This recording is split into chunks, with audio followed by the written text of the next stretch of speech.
You say cicada, I say cicada. Hello, my baby! Hello, my honey! Hello, my ragtime gal! Son, you've kissed my wife! Baby, my heart's on fire! Finally, the classic Insecticon collection comes to completion with a deluxe-size Age of the Primes remake of Venin. Well, let's whiteboard this.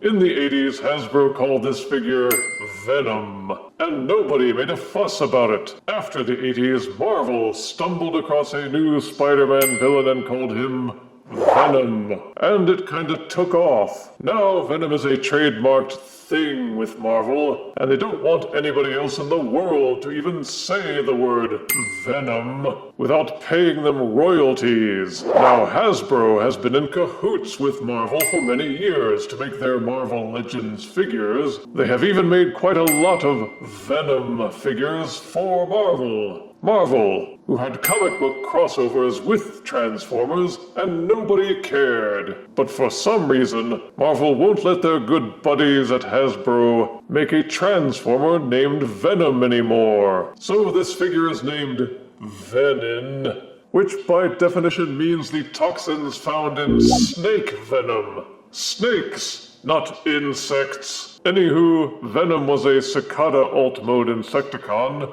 whose gimmick was a stinger that could deliver different kinds of venom. He was part of the Deluxe Insecticon team of the mid-80s, which had good figures but never made it onto the TV show. His teammates were Chop Shop, Barrage, and Ransack, all of whom have had remakes in the Legacy line, and which we have reviewed. Venin is the last of the figures needing a remake, and we have him at last. See the figure in its bewindowed box, with character art, lists of features, prime portraits on the side, studio photos on the back, headshot art on the other side. Now let's get Venin out of his box and see what bugs him.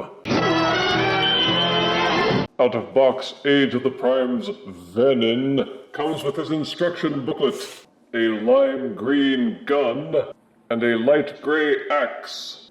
And this is Venin in his cicada mode. Having once owned the original Generation 1 figure, I'm impressed by how close this remake got to nailing it. Of course, it's not real-life anatomically accurate, but you do get the idea of what this bug is supposed to be when looking at it. Main features are a head with a slitted mouth, and goggly bug eyes, a pale green body with grayish tattoos, an orange very ridged thorax, 6 spindly green legs, and translucent orange wings. And thank goodness it's finally not a reuse of the Legacy Shrapnel mold. This one is brand new, and I want to like it just because it isn't shrapnel warmed over. There are no hollow portions on the alt mode. It's quite enclosed from front to back, with the robot parts very well concealed. Everything feels nice and tight, and there's no rattling when shaken. It does feel a bit on the light side, though, without much heft. Venin just looks more sleek and bug-like than the other recently made Insecticons. The original trio always looked more robotic. Venin has 6 actual insect legs. Kudos to Hasbro for actually waking up and realizing that insects are 6-legged creatures. There are 5 open 5mm ports, 2 on the upper back of the thorax, 1 on each side, and 1 underneath. You can use them to mount the included accessories or any other accessories that are 5mm compatible. The only mini pegs for fire blasts are on the gun itself, but the back of the gun has an open port for a little Evo fusion action, plugging the axe into the gun to give it a longer handle. Hassan Chop. The cicada mode has articulation. Each of the insect legs is very tightly ball-socketed and will do full rotations as well as angling slightly up and down. This allows for some insectoidy poses, and makes it so Venin isn't just a brick. Each wing will also angle up and down, as well as flaring in and out. Each wing has a little tab underneath, which corresponds to a groove next to the 5mm port, so you can tab each wing down in place. You can disengage the bug head and swivel out the stinger if you wish, but it does disrupt the illusion a little. And beyond that, it's just kind of a neat, creepy little cicada. The transformation seems to copy a number of elements from the original Generation 1 figure. Start by swiveling the wings up out of the way. Each one of the robot arms tabs underneath. Swivel the insect legs out of the way if you need to. The two rear halves split apart. Brace a thumb on either side behind the thorax, and you can pop these sections loose. That should loosen the tab underneath here, so that you can swivel out the robot arms. And that in turn will allow you to completely separate the leg halves. Swivel them out. Rotate so the kneecap is facing forward. A section of the knee is folded up inside the shin.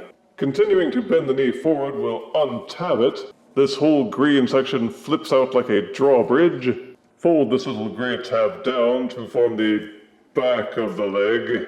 And then this section here folds out to become the robot foot, with the toe folding out from underneath. The cicada head folds slightly down. Each arm is half folded up inside the forearm section.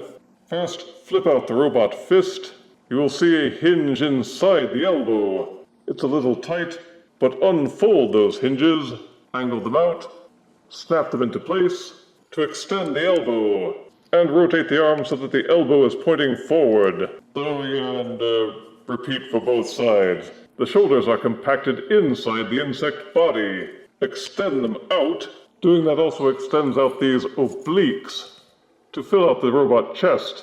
Make sure that you pull each shoulder section out just far enough so that in robot mode, the arm swivel is not hindered by the chest. The head has this extendo neck. Hinge it down so that the robot head is flush to the chest. Then the instructions have you angling all the insect legs down, while the insect wings invert, rotate, and fold up underneath the robot arms. Venom's robot mold is impressively similar to the original Generation 1 figure. Main features are the cool Cyclops visor head, topped with stinger, hexagonal pecs, super ridgy shins, bug legs slung on the back, and the armpit wings. In fact, the wings are a little too much like the Generation 1 figure, which would rotate and flip the wings under the robot arms in exactly the same way, with the same crappy results. Others have said that they can live with the wings like this because they don't get in the way of the arms all that much, but I think they do. You can't lower the robot arms all the way. The arms bump into the wings in a horribly frustrating manner. I would much rather that the wings had been made parts forming for this update, placed on 5mm pegs, so that you could take them off and move them someplace less annoying like the forearms. As it stands, it always feels like these wings are in the way. The instructions have you pointing the insect legs down with the wings jutting up. I think you get better results when you rotate the bug legs so that they're angled up, and then angle the wings slightly down. This makes the wings fit much more closely against the waist, and also lowers them slightly. This gives room for the robot arms to have a much more relaxed and natural stance, or at least makes it look like he hasn't got his elbows constantly propped up on a coffee table. And the wings were sticking out back anyway, so it doesn't make any difference if they're angled backwards or slightly up. The colors are still neon orange and neon green with some neon gray on the chest, shoulders, and thighs. The bug eyes and the visor are a dark translucent orange, made of the same material as the wings, but the wings are thinner so they look lighter by comparison. As solid as the cicada mode was, the robot mode is hollow in the shins and the forearms, which makes them feel lighter and less durable. For features, there is one 5mm port on each arm, one in each fist, one at the side of each knee, and the one still on his back, and one at the base of each toe. There are no mini fire blast pegs. It's just a happy coincidence that the stinger is thin enough that you can thread a fire blast onto it, all of which are good for fitting in weapons, accessories, fire blasts, or anything else that's vaguely compatible. Also included a 3mm port on his backside, to be used with figure stands. On the Generation 1 figure, the bug legs were really short. On this remake, they're really long. I think I would have preferred a happy medium, so they didn't stick out quite as much. For articulation, the stinger will flip slightly up and down. There's a swivel at the neck, just under the collar, slightly blocked by the chest, but you can still get a full rotation. Angle up the transformation hinge and it becomes even easier. These hinges let you get some pretty good nodding out of him. Yes.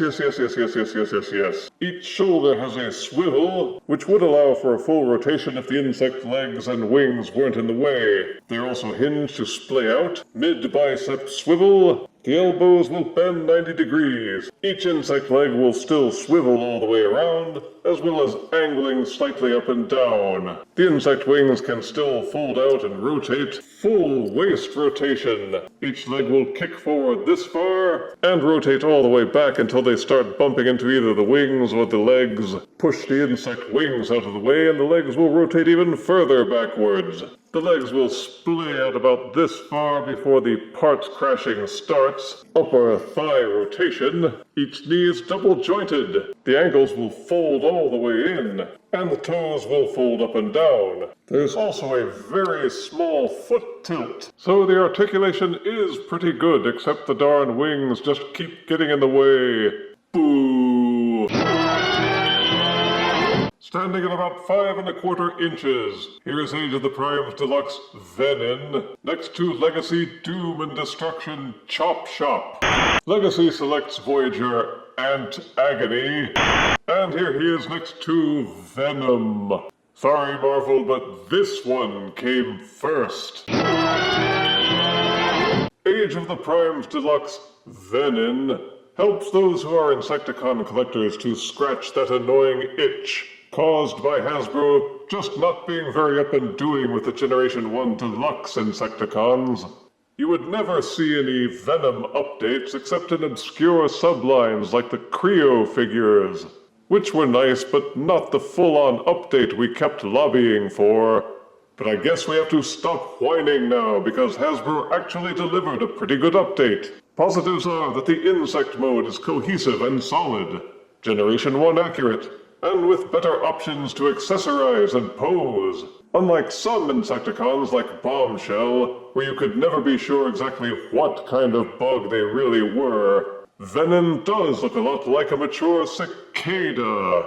The robot mode is nice, with some Evo Fusion weapons, modern articulation, and he just looks ridgy and impressive. Negatives are that the bug legs are a bit too long. I wish you could swivel out the stinger a little better in bug mode. The robot has some hollowness, it feels pretty light, which worries me a little when transforming because you have to push in some parts using a little bit of muscle. And you just can't ignore those wings in robot mode. They should have been able to do something with those other than stuffing them under his pits. There is such a thing as following Generation 1 to a fault. But in the end, I find this a worthy update. It's similar enough to Generation 1 to make you smile and nod quietly, but different and updated enough to appreciate it on new levels. And thank goodness it's not another Shrapnel revamp. Frustrating as the wings are in robot mode, I'm still willing to give Age of the Primes Deluxe Venin 7 out of 10 deaths. Why'd they take so long making this cicada? Maybe Hasbro also has a 17-year life cycle. If you refuse me, honey, you lose me, then you'll be left alone, oh baby, tell them all, and tell me I'm your own.